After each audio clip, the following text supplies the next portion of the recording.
Hey, so let's dive into mastermind creation. I'm calling this module the Mastermind Room, the Mastermind Room. And just a shameless plug, there is a lot of training in my book that is called the Mastermind Effect. It is a masterpiece, by the way.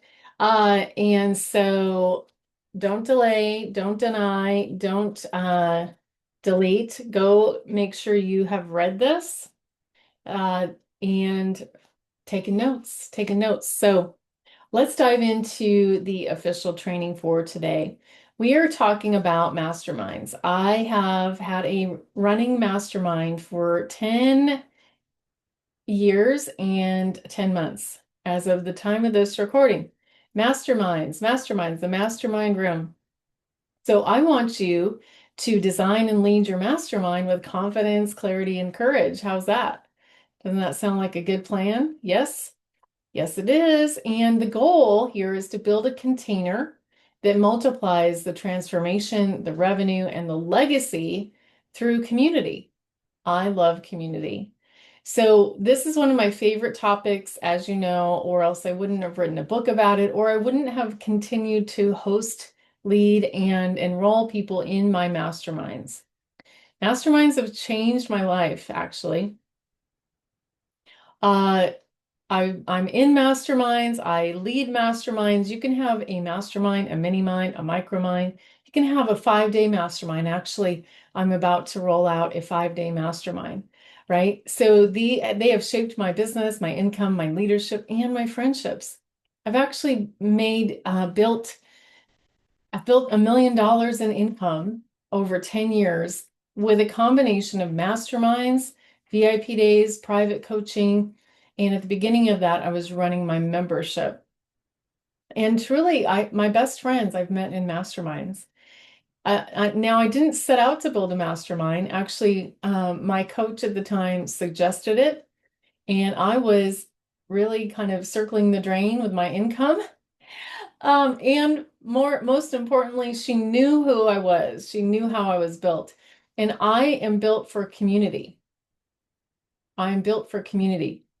And so masterminds are my vibe. They are my jam. So we're going to today unpack what really makes a mastermind work, not just the strategy, but the soul behind it.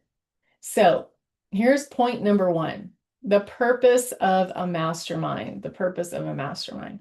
So the purpose is a mastermind isn't about information. A mastermind is not a course.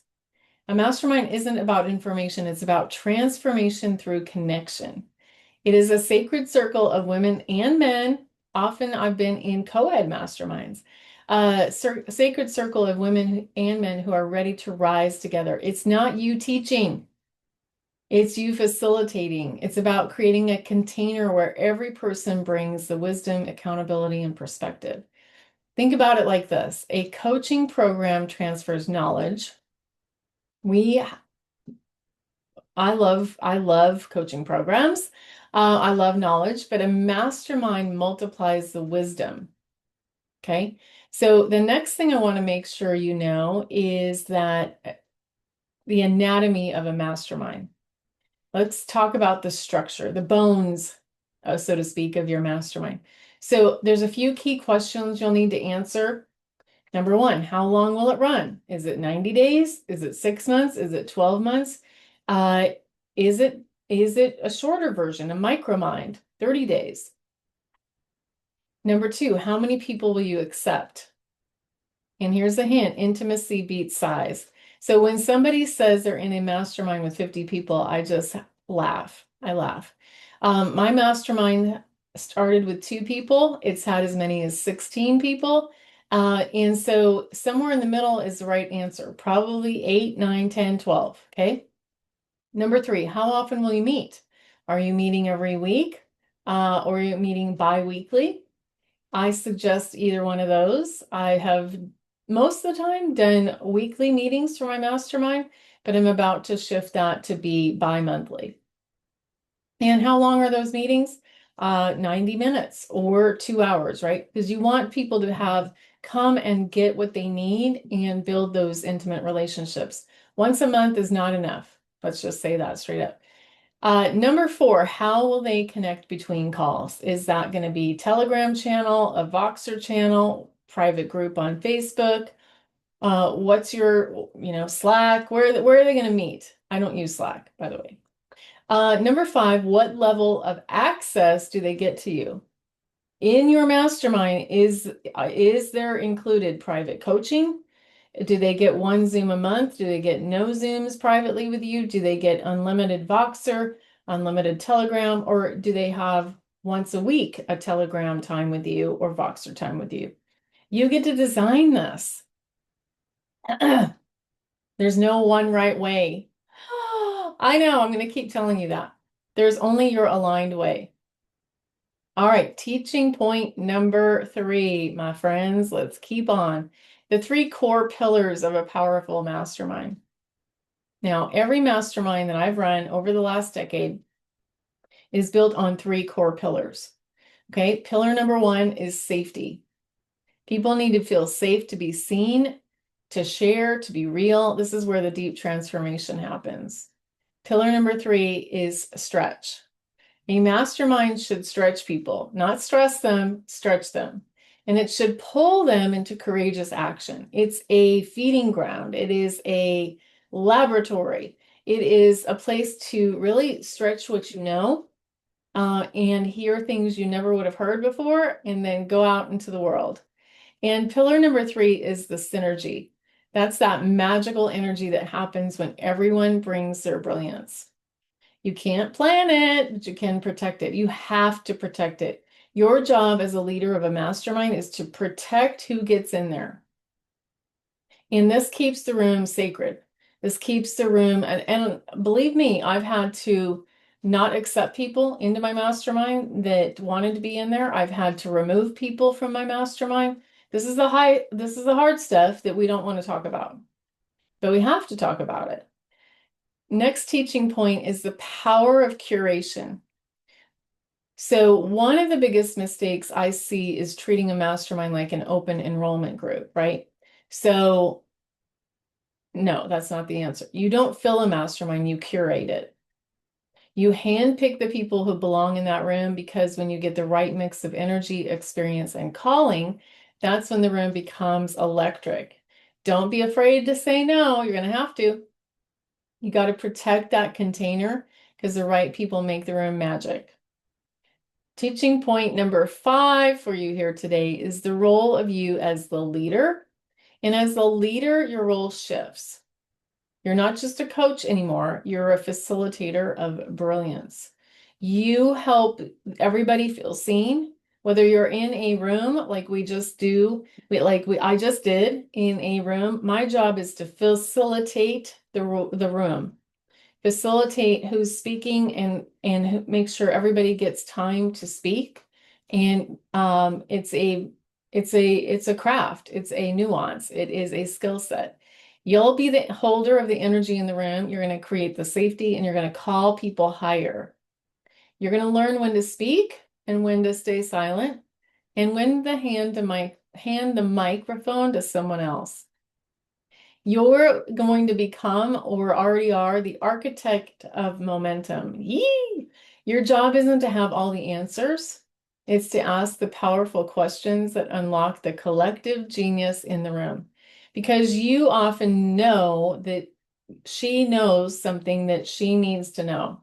So you're this masterful maestro in the room.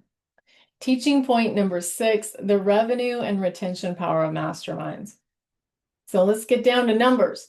Let's talk about the practical side. Masterminds create recurring revenue and stability in your business.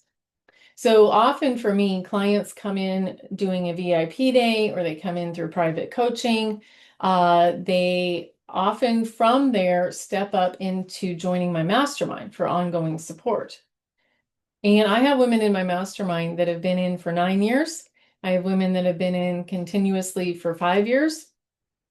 And I have women that have left and come back. So when you run a great mastermind, your clients stay, not because they need you, but because they want to stay in the room. And that's the sign of a thriving mastermind. It's not just profitable, it's powerful. So here is your reframe. Remember, you're not just running a group, you're leading a movement. You're creating a sacred room where transformation multiplies through relationship.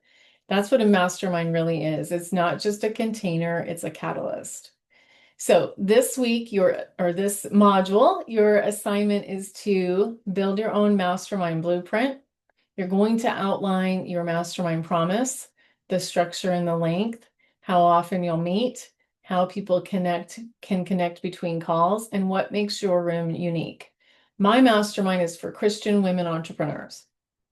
3 words combined shows exactly what it's for, but it's also for those that are not new. They are not beginners. That is a different room than the one I lead and host. And then you want to name it. Give your mastermind an identity, something that carries energy, meaning, and movement. When you name it, it becomes real. So my mastermind has had a lot of different names. It was first called the Brave Adventures Inner Circle. Then it was called Brave Creations Inner Circle. Then it was called Inspired Business Inner Circle. Then the name changed to Braver Together Mastermind. Then it changed briefly to the Masterpiece Mastermind. And now it's about to have another shift. Why? Because I'm a different woman than I was 10 years ago. So you're a mastermind, and you can have more than one mastermind running. You can have a higher level mastermind and a lower level, but let's just start with one thing at a time, shall we? One thing at a time. So for now, I want you to just breathe this in. Take a deep breath. You're not just creating a room, you're creating a ripple effect. One conversation in your mastermind could change someone's business or their life. I have evidence of that. So you design your room with intention, you protect it with boundaries, and you lead it with bold, spirit-led courage. Because that's what leadership looks like. You are the architect of your movement. You are ready to create a mastermind. All right? Can't wait to talk more with you about this and get into the nitty-gritty, the nuts and bolts, the details, and answer your questions. But I love masterminds. And again, like I said earlier, masterminds change lives. Let's go out and create yours.